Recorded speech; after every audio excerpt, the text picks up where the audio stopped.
I've always liked old muscle cars, and the one behind me here, the orange one, is the Plymouth Roadrunner. It's a 1970, and I guess the reason I liked the Roadrunners is my dad had a couple when he was younger. I think his was a 68. This Roadrunner is exactly like my first one. It has a bench seat, which is the seat that goes all the way across the car. And when Raymond was 16, he didn't know what a bench seat was. We were looking at a vehicle and I said, it has a bench seat. And he said, I looked and I didn't see a bench in there. He thought it should be a park bench or something like that, isn't it? I don't know that much. Let's get one thing straight. I just like to drive them. I'm not real knowledgeable when it comes down. If somebody tells me there's a crank or there's a belt loose, I'm not going to be able to go change a belt. If I'm going underneath the hood, it's just to hand somebody a wrench or a screwdriver. The Roadrunner has just over 500 horsepower. This one's a 446 pack. That means that there's 3 two-barrel carburetors on the manifold, which gives it way more power.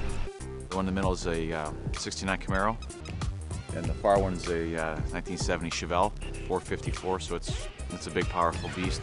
It's got 540 horsepower with 500 pounds of torque. It's had some work done onto it. It wasn't exactly pristine when I got it, but Ed Belfour has a company called Carmen Customs just outside Detroit, Michigan that did some work on it, and they do great work. He's the Pimp Your Car NHL version. The old cars, when people buy them, they want to keep, there's a thing called numbers matching and keep everything original, and it's worth more money than that, but these aren't garage queens. I want to drive them. So the dash isn't original, it's aftermarket stuff that you can buy now. Obviously they didn't have a radio that played a CD back in the 70s. No 8 tracks? No 8 tracks, no. Favorite right now, it's probably going to be the Camaro. It's pretty nice. It's got a Corvette front suspension on it, so it handles, it's more modern feeling when you're driving it.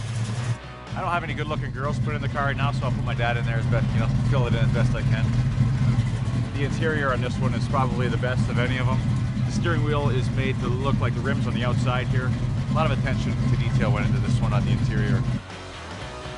My son has named all the cars after the movie Cars. So this one's Lightning McQueen, this one's Mr. the King, and the green one's Chick Hicks from the movie Cars. So they all have their individual names now. Something about the old cars, muscle cars, or cars in the 50s, which there's something different and unique about all of them. Nowadays they all kind of tend to look the same. Back in those days you could tell what was coming at you from a quarter mile away.